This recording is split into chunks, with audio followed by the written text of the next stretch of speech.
მოგესალმებით მეგობრებო, დღეს გიბრუნდებით ერთ-ერთი ძველი კლასიკური თამაშის განხილვით, ეს გახლავთ Ticket to Ride Europa.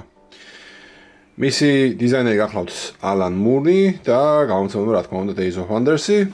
ამ თამაშს თამაშეულია 2-5 მოთამაშეს, 8+-ია გასაკიდა, 30-დან 60 წუთამდე გრძელდება თითოეული სესია.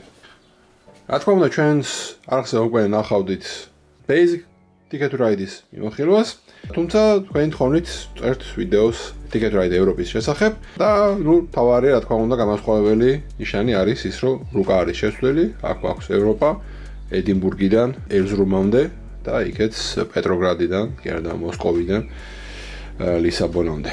და ალბათ დააკვირდებოდით რომ Basic Ticket to Ride-ის განსხვავებით საკმაოდ ჭიდრო არის რუკა. მოდი ვისაუბროთ რითი განსხვავდება ეს თამაში. როგორც ხედავთ 5 ბარათი ისევ ადგილზეა საერთო ბაზარში, თვითონ მოთამაშეს 4 ბარათი ურიგდება თამაშის დაწყისში და პირველი განსხვავებელი რაც ხდება თამაშის მოწყობისას არის ის, რომ უნდა გამოვარჩიოთ ბილეთებისგან 6 ბილეთი, რომელიც არის გრძელი გზების და შესაბამისად უფრო მეტი ქულების მომცემი, ავშეხოთ და თითო მათგანი დაურიგოთ თითო მოთამაშეს. ანუ თითო მოთამაშეს აუცილებლად შეხვდება ერთი გრძელი გზა ყველა ვარიანტში. შემდეგ ურიგებთ 3 ჩვეულებრივ გზას, მოკლედ გზას ასე ვთქვათ, და თითო მოთამაშემ უნდა აარჩიოს ამ 4-დან მინიმუმ 2, თუმცა შეუძლია რა თქმა უნდა დაიტოვოს ყველა. ამათი ფუნქციონალი არ შეცვლილა, ისევ და ისევ თუ თამაშის ბოლოს თქვენ შეძლებთ და დააკავშირებთ ორ ქალაქს ერთმანეთთან მიიღებთ ამ ქულებს, თუ ვერ დააკავშირებთ, გამოგაგდებათ ქულები მინუსში წავა შესაბამისად. რა თქმა უნდა, ქალაქები შეიძლება ერთმანეთს დაემთხვას და ასე შემდეგ, ანუ არაფერი სხვა მხრივ არ შეცვლილა, უბრალოდ თამაშის მოწყობისას ხდება ტიკეტების 4 დარიგება და აქედან ერთი უნდა იყოს აუცილებლად გზელი. შეგიძლიათ გზელივე დაადისკარდოთ, მაგრამ იდეაში თავისთავად თქვენ ნაკლები შანსი გექნებათ მე უკვე გამარჯვების, იმიტომ რომ სხვა მოთამაშეებმა შეიძლება დაიტოვონ ეს გზელი გზები და თქვენ აღმოჩნდეთ ჰაერში. შემდეგ ყველა გადაგდებულ გზას თავისთავად ჩაიჯიხება ისევ საერთო დასტაში და თამაშის განმავლობაში ერთ-ერთი მოქმედება, რომელიც თქვენ შეგიძლიათ გააკეთოთ თქვენს სვლაზე, შეგიძლიათ ისევ და ისევ როგორც Basic Ticket to Ride-ში აიღოთ 3 ახალი ბილეთი და ერთი ვეჭვიდან დაიტოვოთ, შეგიძლიათ 3-ვე დაიტოვოთ. ისევ და ისევ ჩვეულებრივ დანარჩენი 3 მოქმედება რაც შეგიძლიათ გააკეთოთ, ან აიღოთ 2 ბარათი მარკეტიდან, ან სახით ქვემოთ არსებული ბარათებიდან, ისევ და ისევ თუ ლოკომოტივს იღებთ 1 და ასე შემდეგ, ანუ აქაც არაფერი შეცვლილია, გზების გაყვანაც იგივენაირად ხდება, თუმცა თავარი ცვლილება რაც მოხდა, არის ის, რომ ქალაქებს შორის გაჩნდა 2 განსხვავებული გზა და მოდი გავიაროთ 2 მათგანი. პირველი მათგანი ეს არის ეგრეთ წოდებული ბორანი, ferries ინგლისურად და თქვენ დააკვირდებით რომ ზოგიერთ გზას აქვს წინ ჩახატული ესეთი ლოკომოტივის სიმბოლოები. აი აქ მაგალითად, კიდე აი აქ, როგორც ვთქვათ, ორივეს ლოკომოტივი ხატია საერთოდ. ასევე აი აქ.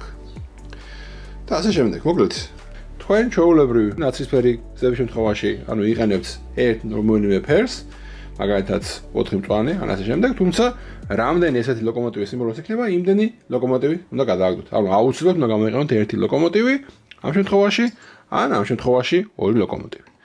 ეგ არის სულ განსხვავება სტანდარტულ გზებსა და ბორანს შორის. ხოლო მეორე სახეობის გზები, რომელსაც თქვენ ხედავთ, ეს არის ესეთი გვერდით ხაზების მქონე გზები, რომლებიც დათქმას გვიკეთებენ, რომ თუ მე მინდა რომ აი ეს გზა გავიყვანო, მაგალითად, თავისთავად ისევ და ისევ ნაცრისფერი შემთხვევაში რომ მე ფერსაც მინდა იმას გადავაგდებ, მაგრამ ჯერ სტანდარტულად ჩამოვდივარ საჭირო ბარათების ოდენობას და შემდეგ დასარიგებელი დასტიდან ვიღებ 3 ბარათს, ზედა 3 ბარათს. ვატრიალებ ზედა 3 ბარათს. თუ ერთი მაინც ამოვა ნარინჯისფერი, მე უნდა დავამატო ჩემს გადახდილ ღირებულებას კიდე ერთი ნარინჯისფერი. რამდენი ნარინჯისფერი ამოვიდოდა ზედა 3 ბარათიდან, იმდენი ნარინჯისფერი უნდა დავამატო მე ჩემს გადახდილ ღირებულებას.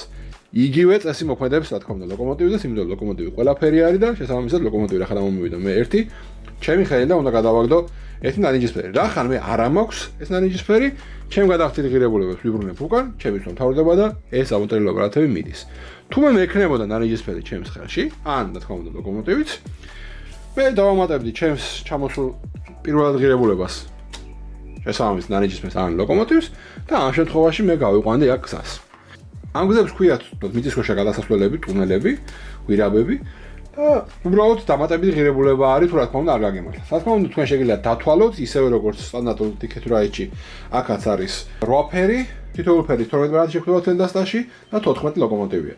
მაგალითად მე თუ მინდა რომ გავიყვანო აი ეს გზა ვიხდი 2 ვარდისფერს, შემდეგ დასტის ზემოდან ვატრიალებ 3 ბარათს, თუ ერთი მაინც ამოვიდა ვარდისფერი, მე უნდა გადავიხადო დამატებითი 1 ბარათი ჩემი ხელიდან, ან იგივე ფერი, ან ლოკომოტივის. თუ არა მომივიდა, ამოტრიალო ბარათები წავიდა, მე ჩემი ნათამაშე ბარათები დავებრუნე ხელში და შემიძლია მორჩა. შემდეგ თქვა და ისევ შემიძლია ვცადო რა თქმა უნდა. ასევე შეიცვალა ქულების დათვლის სისტემა. ესე იგი, ერთ ვაგონზე რა თქმა უნდა 1 ქულა, 2-იანზე 2 ქულა, 3-იანზე 4 ქულა, 4-იანზე 7 ქულა, თუმცა 5-იანზე, თუმცა შემდეგ უკვე არის 6-იანი, ანუ 5 სიდიდის გზები უკვე აღარ გვხვდება და 6-იანზე 15 ქულა, ხოლო 8-იანზე 21 ქულა.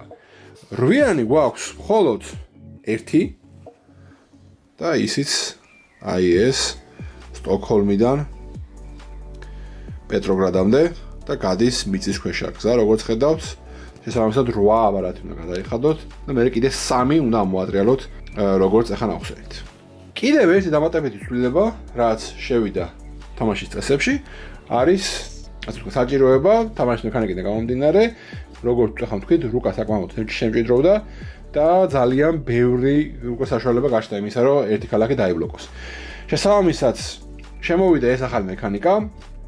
თქვენ შეგიძლიათ თქვენს თვალზე გადააგდოთ ერთი ნებისმიერი ფერის ბარათი, როდესაც ვამბობ პირველ სადგურს და ჩასვათ სადგური ნებისმიერ ქალაქში, სადაც უკვე სადგური არ არსებობს. არა აქვს მნიშვნელობა იქამ თქვენი გზა მიდის, არ მიდის, ყველა ვარიანტი შეგიძლიათ ჩასვათ თქვენი სადგური. მეორე სადგური ჩასმისას იხდით 2 ერთნაირ ბარათს, მესამე სადგური ჩასმისას იხდით 3 ერთნაირ ბარათს. მნიშვნელობა არ აქვს რომელი ფერისას, ისე როგორც ნაცისფერი გზების გაყვანის დროს. თუ რა თქმა უნდა თქვენ ამ სადგურებს არ გამოიყენებთ, თითოეული გამოიყენებადი სადგური თამაშის ბოლოს არის 4 ქულა. ეხლა რაში შეიძლება დაგვჭირდეს ჩვენ სადგურების გაყვანა?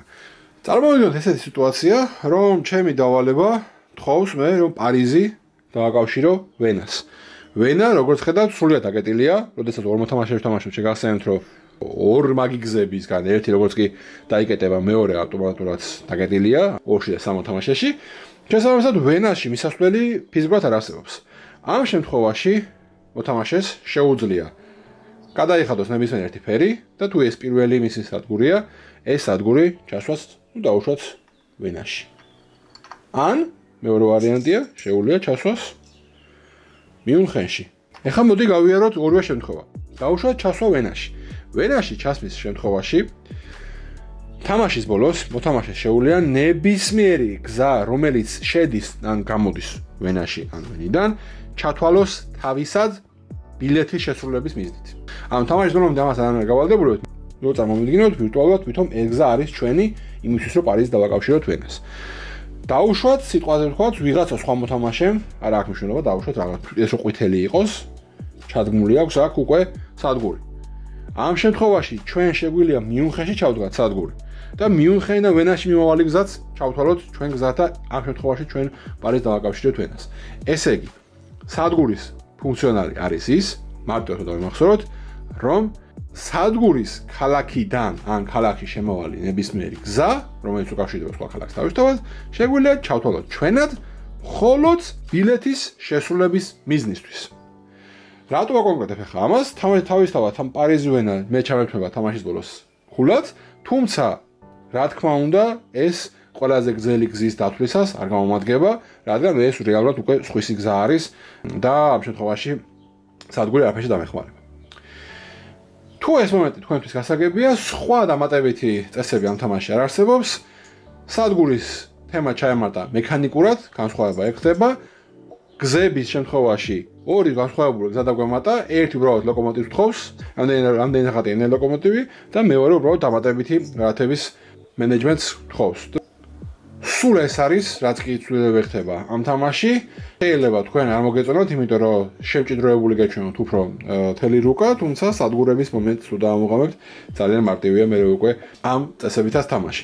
განსხვავება რა თქმა უნდა არის ის, რომ Ticket to Ride-ში, ყოველ შემთხვევაში ეს თამაში რეპლიკაა, Ticket to Ride-ით ჩვენ რეპლიკა ქონდა, იქ ბარათები ძალიან პატარა და მოუხერხებელი იყო, აქ საკმაოდ დიდი ბარათებია, შესაბამისად უკეთესად გამოიყურება თავისთავად.